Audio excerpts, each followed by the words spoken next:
What's going on? It's Chef Charlie. How y'all doing? This is Sundays in Chef Charlie's kitchen. All right. Now I'm over here stuffing me some pork chops. Okay. On the menu today is stuffed pork chops, mac and cheese, cabbage and kale. We're going old school soul food with a new school spin. All right. Now I'm about to blow y'all mind real quick. I just want y'all to know. All right. So now y'all know I'm a Georgia girl.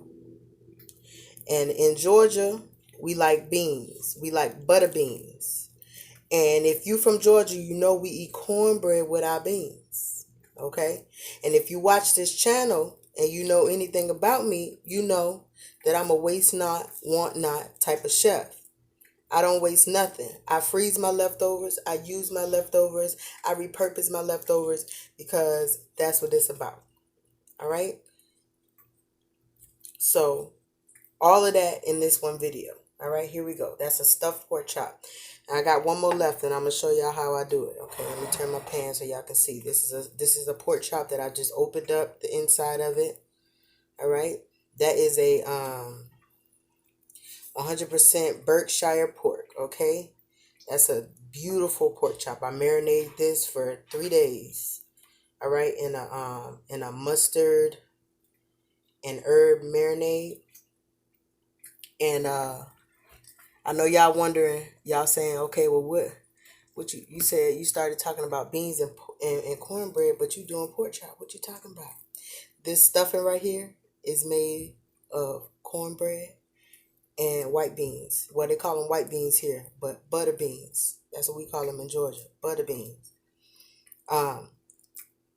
And this video, this whole meal, this whole Sundays in Chef Charlie's kitchen is dedicated to my big sister. Shout out to my big sister Ricta. I call her Ricta. This is the month of March. This is her birthday month. She just celebrated her 34th birthday, because I'll be, or 33rd birthday. I think it's 33rd because I'll be 32.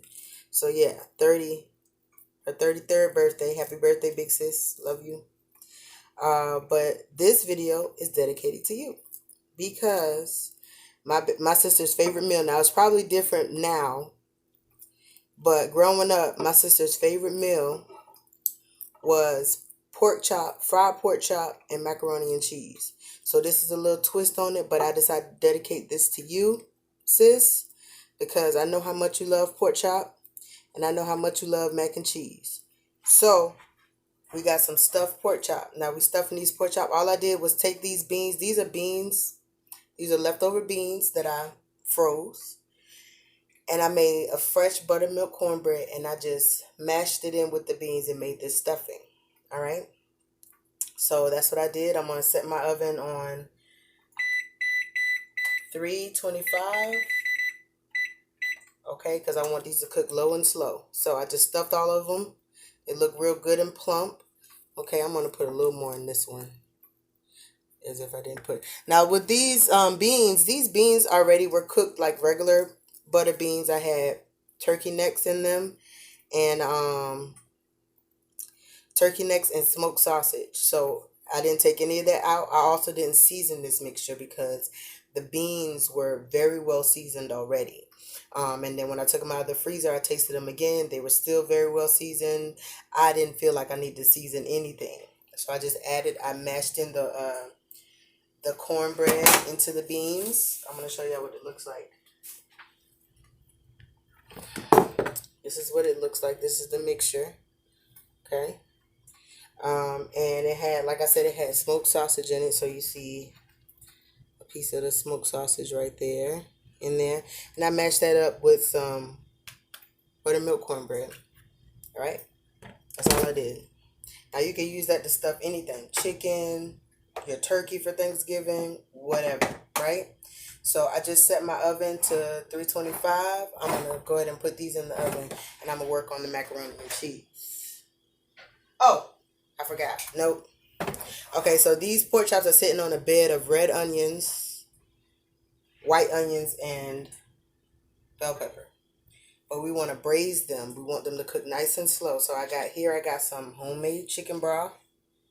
All right, and it's a little bit of fat floating up on top of there. When I made this chicken broth, I did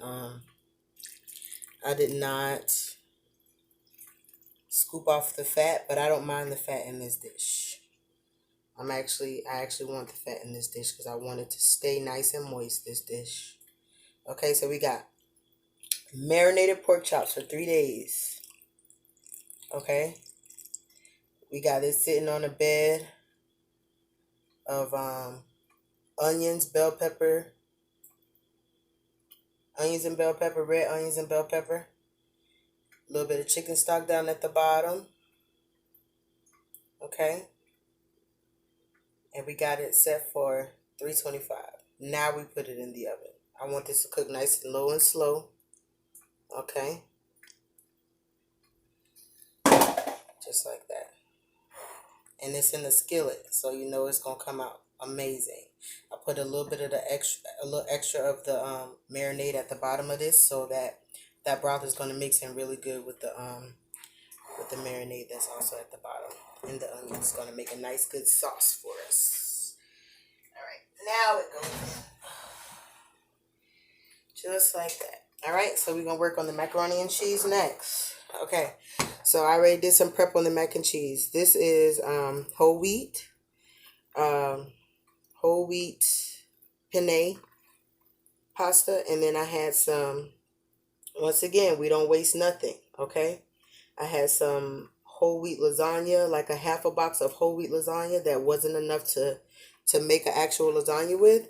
So I didn't have enough noodles. At least I didn't think I had enough to make a reasonable size pan of macaroni and cheese. So I just added that lasagna to it, and I just broke it up and boiled it along with my penne pasta. Okay, use everything, waste nothing, get creative, figure out a way to use what you have in your house. Okay. All right, so I've already this has 2 eggs in it. I used a little bit of the same mustard marinade that I use for the pork chops. I put that in there. A lot of people use mustard in their mac and cheese. I don't usually use mustard, but I like it when people use mustard. It gives it that extra tanginess. This marinade had 3 different types of mustard, including Grey Poupon, mustard, a classic yellow mustard, and a little bit of honey mustard. So I put a little bit of that in there and 2 eggs, and I've already just made sure that it's coated on all of the noodles. Okay, I boiled my noodles, I drained my noodles, and then I put them in this bowl and made sure they were coated with that seasoning, right? And then I made a beautiful cheese sauce. So I started this cheese sauce off with a little bit of roux, a little bit of a roux, like a small amount of roux. And I realized halfway through that I did not have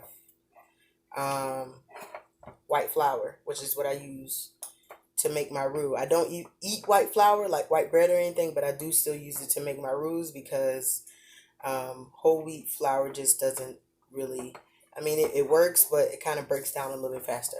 But because I didn't have any white flour, I had to use whole wheat flour. So you'll see some of the brown specks in the cheese sauce, which is fine because guess what? It's whole wheat flour and whole wheat pasta. So it works. You see the brown specks in the cheese sauce, but this is a white cheddar cheese sauce. There's also mozzarella in here. So I'm going to go ahead and add this to it. Ooh la la. Look at that. All right, so in this cheese sauce, like I said, I started off with a little bit of roux, which is just butter and flour, equal parts butter, equal parts flour. I use whole wheat flour, and half and half. So milk and cream, half and half, and I just let it cook down, and then I added my white cheddar and my mozzarella to it. All right, and I just held it there. All right, boom, it's all gone. All right, now I'm gonna just mix this in to the mac and cheese. like so. All right. So, like I said, mac and cheese and pork chop is my big sister's favorite meal. It's probably different now, but this is the one that I remember that I think is still her favorite. So, this is dedicated to you, Rita. And, ooh, look, that looks so good, too. Ooh, it looks nice and creamy. Ooh, that's going to be really good. And, of course, I'm not done with the cheese, y'all. Duh, I didn't even get started. So over here I have some grated cheese. I grated it already. I shredded it already. That is sage derby cheese, the green cheese. That is just a sage infused cheese or sage infused fromage cheese. Okay, and then white cheddar. Okay, I have half white cheddar, half sage derby. I'm also going to add that to it. And I'm going to, once I put it in the pan, I'm going to shave a little bit more of the white cheddar on top. Okay. I just added that sage derby because I want a little bit of herbaceousness. You know, I want to see what it tastes like in mac and cheese. All right. I'm sure it'll go seamlessly, perfectly well. All right, I'm looking forward to the flavor of this mac and cheese because of the mustard and because of the sage derby cheese. It's going to be herby. It's going to be tangy. That white cheddar is going to just bring everything out. It's going to be amazing and delicious. So, I'm ready to put this inside of a pan. But I'll do that in a minute. I want to show y'all the,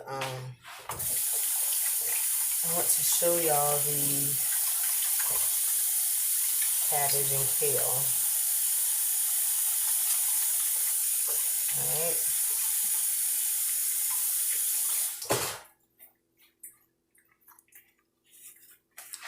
Okay. I want to show y'all the cabbage and kale.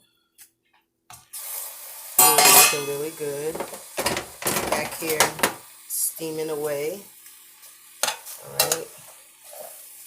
I put bacon in this, bacon bits. I haven't seasoned it yet, but it looks really yummy, so I'm going to go ahead and go in with my seasoning because it actually looks pretty much done. So y'all know this is green stuff. This is my kale, this is my cabbage, so I'm going in with lemon pepper, without a doubt. First things first, lemon pepper in there, okay? Y'all know I am like this is nothing new for me. That lemon pepper on all my green stuff, all right? It wakes it up. It makes it taste, makes you feel alive, and it helps, you know, with that bitter taste that you get from some of your green leafy vegetables. All right, that's great. That's granulated garlic. All right. All right, 325. That's my oven. Let me know it reached 325. All right, I got some salt-free seasoning mix. Let's put a little bit of that in there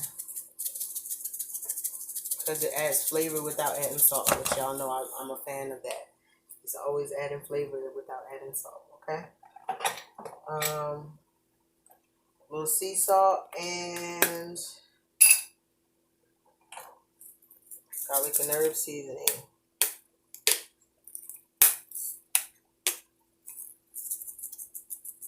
Garlic and herb. Gotta have it. A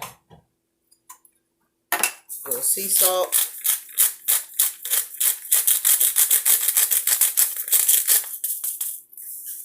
And a little crushed red pepper. Crushed red pepper. I like a little spice. Alright. And I think that's cool. Let's go with that. This is what they call smothered cabbage here. in New Orleans, where you basically you don't add no water. You just let the cabbage cook down in its own water. All right. So that has red onions and white onions, and I started this pot off with red onions, white onions, and bacon bits, and then I added my kale and my cabbage on top. Let's take a look. Let's take a look. See. So that's what it's looking like in there.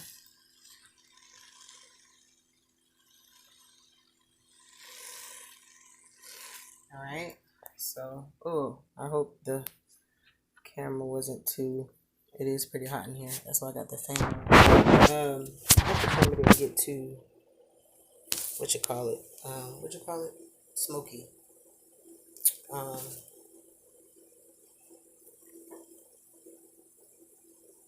It's too steamy, from the steam from the pot. But anyway, so that's what it's looking like. Looks real good. Because we have cornbread in the stuffing and we have pasta that's a part of the mac and cheese, I'm not doing no rice or no other starch or grain. And we're just gonna rock it just like that. So I'm about to find me a pan for the mac and cheese, and I'm gonna grate me some more white cheddar on top, and I'm gonna throw that in the oven as well at 325. Then I'm gonna jack it up to or maybe I'll just put once I cook it on 325, I'll put it under the broiler because I actually want to keep the pork chop at 325. And then when that is finished, that pork chop is going to take about 45 minutes to an hour to get where I want it to be. So once that's done, I'm going to put this under the broiler, the mac and cheese under the broiler, so it can get that nice brown crusty top that I like. All right, let's find a pan.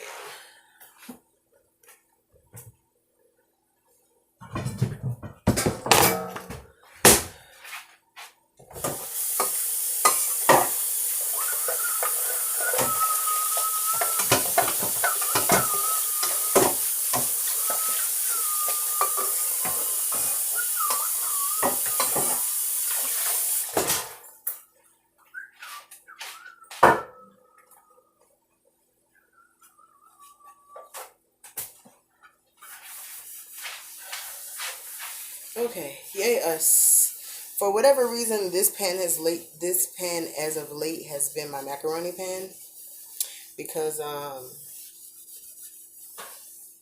don't have any other pans that I can make macaroni and cheese in. Like I do, but they're not big enough, So I'm trying to make a big mac and cheese batch like I am right now. All right. So we'll make this the mac and cheese pan. Alright, so let me cover my my cabbage has been cooking on low this whole time. So I'm gonna cover it back up and let it finish cooking on low. And we're gonna add our mac and cheese. It's pretty heavy. Add our mac and cheese. Can y'all see? Okay, there we go. Add the mac and cheese to the pan. Looks really good and cheesy and creamy and everything you want in your life. It's a big old chunk of cheese right there.